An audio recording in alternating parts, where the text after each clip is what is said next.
VR Experience Disney Edition hints at theme park future. Virtual reality, VR, has been talked about for decades, with most public uses of it being gimmicky or wholly underwhelming. The technology has promise in a variety of areas, but consumer uses of it have yet to make a major splash. That may well have changed as Walt Disney, NYSE, DIS, has welcomed an immersive new VR experience to its Disney Springs shopping complex based on its Star Wars franchise. Called Star Wars: Secrets of the Empire, the new offering makes full use of VR to deliver an experience that could ultimately change how theme parks operate. It offers visitors something much more than any previous Disney simulator or ride. Secrets of the Empire inserts people into a Star Wars experience that's so lifelike, it's at times terrifying because the game takes over reality. VR has been used at theme parks before. Both SeaWorld and Six Flags have VR roller coasters where the content seen through a headset enhances the ride. What Disney has done with Secrets of the Empire is simply more immersive. Visitors don a vest and headset that blocks out the outside world. At first, the gear is heavy and a bit awkward to wear, but that sensation goes away as soon as the show begins. Without offering any real spoilers, people who go through Secrets of the Empire find themselves as rebels dressed as stormtroopers who must infiltrate an Imperial base to find out what's in a secret container. As you might imagine, things go wrong, and weapons are fired.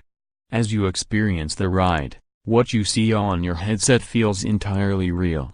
For example, as you ride on a flying platform over lava, it seems like you could fall off. In addition, you feel the warmth of the lava, smell its smoke, and experience a breeze as your platform advances. Once you find yourself shooting it out with the Empire, you can see which blaster bolts fly from your gun. Getting hit produces feedback in your vest that, while it doesn't hurt, makes it clear you have been shot. More the best new theme park rides of 2017. More investors, Dow's 2018 winners were among worst stocks last year. More what's the future of the Fox network in the wake of Disney deal? While it's easy to see how this type of experience could become a major part of theme parks, it's obvious why Disney chose to debut the technology outside of its main parks. First, the ride is labor-intensive. Each visitor needs help getting in and out of the gear. In addition, since only 4 people can go at a time, though there are multiple tracks going at the same time, the experience is relatively low capacity. It's also a bit glitchy.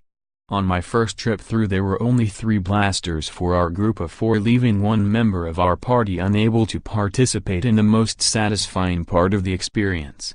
A second trip through found no blasters waiting, and technicians had to cut short our trip by flipping up our headsets.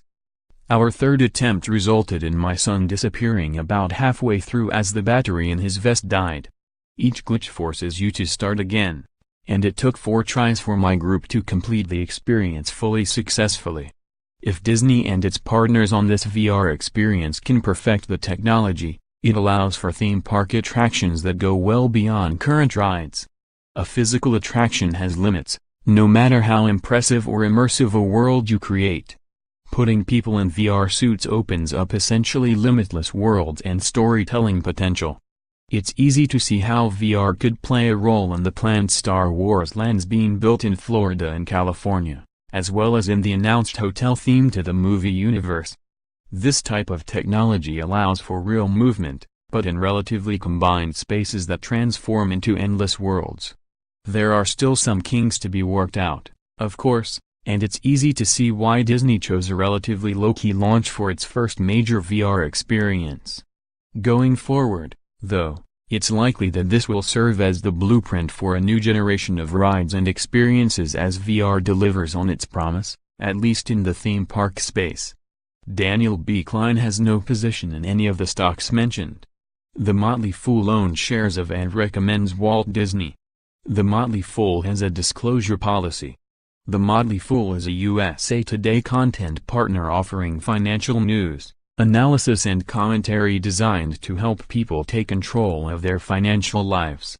Its content is produced independently of USA Today. Offer from The Motley Fool. Find out why Walt Disney is one of the 10 best stocks to buy now. Motley Fool co-founders Tom and David Gardner have spent more than a decade beating the market. In fact, the newsletter they run, Motley Fool Stock Advisor, has tripled the market. Tom and David just revealed their 10 top stock picks for investors to buy right now. Walt Disney is on the list, but there are 9 others you may be overlooking. Click here to get access to the full list. Stock Advisor returns as of December 4,